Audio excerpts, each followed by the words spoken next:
Il était une fois, dans la Chine antique vivaient 3 vieux moines. On ne se souvient plus de leur nom aujourd'hui, tout simplement parce qu'ils ne les ont jamais révélés à personne. En Chine, ils sont simplement connus sous le nom des 3 moines rieurs. Ils voyageaient toujours ensemble et ils ne faisaient rien d'autre que rire.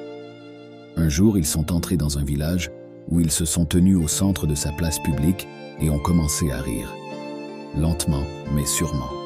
Les gens qui y vivaient et travaillaient, ainsi que les passants, n'ont pas pu résister. Ils se sont tous mis à rire aussi, jusqu'à ce qu'une petite foule riante se soit formée. Les rires se propageaient dans tout le village, et même jusqu'au village voisin. C'est à ce moment-là que bougea les 3 vieux moines pour un autre village.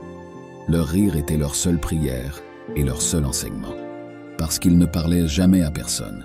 Ils ont juste créé cette situation. Dans toute la Chine, ils étaient aimés et respectés. Les gens n'ont jamais connu de tels enseignants spirituels avant ou après. Ils semblaient communiquer que la vie ne devait être considérée que comme une excellente occasion de rire, comme s'ils avaient découvert une sorte de blague cosmique. Alors, ils voyageaient et riaient pendant de nombreuses années, en répandant la joie et le bonheur dans toute la Chine.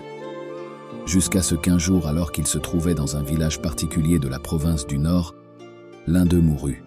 Les gens furent choqués et accouraient de lointain, laissant leur champ sans surveillance pour la journée, seulement pour assister à la réaction des 2 autres moines face à cet événement dramatique. Ils s'attendaient à ce qu'ils montrent du chagrin ou même à ce qu'ils pleurent. Tout le village arriva à l'endroit où se trouvaient les 3 moines. 2 vivants et un mort, mais les 2 moines restants riaient encore plus fort. Ils riaient et riaient, ils ne semblaient pas pouvoir s'arrêter. Pour quelques-unes des bonnes personnes qui assistaient à cette scène incrédule, il s'approcha d'eux et leur demanda pourquoi ils ne pleurèrent pas pour leur ami décédé. Et pour une fois, les moines répondirent « Effectivement, parce qu'hier, lorsqu'on était en route vers ton village, il a proposé un pari sur qui d'entre nous battrait les 2 autres en mourant en premier. Et maintenant, il a gagné son pari, le vieux coquin. Il a même fait préparer un testament. Une tradition nécessite à laver les morts et changer leurs vêtements avant de les mettre sur le bûcher funéraire. Mais le vieux moine avait explicitement demandé de lui laisser les vieux vêtements, puisqu'il n'avait jamais été sale depuis un seul jour.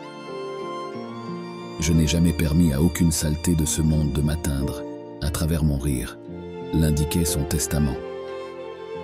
Alors le corps du vieil homme a été déposé sur le bûcher avec les vêtements qu'il portait à son arrivée, et alors que le feu s'allumait, et commençait à lécher ses vêtements.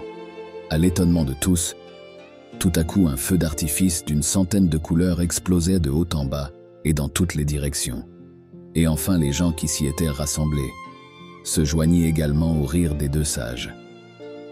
Vous voyez, dans la vie, dans notre vie, peut-être la seule raison pour laquelle nous sommes ici sur cette terre, c'est pour que nous puissions rire, et ne jamais cesser d'éprouver de la joie et du rire. Alors la prochaine fois que vous rencontreriez un problème, regardez-vous dans le miroir et riez du problème, parce que ta joie est ce qui te rend vivant. Merci d'avoir regardé. Restez bénis.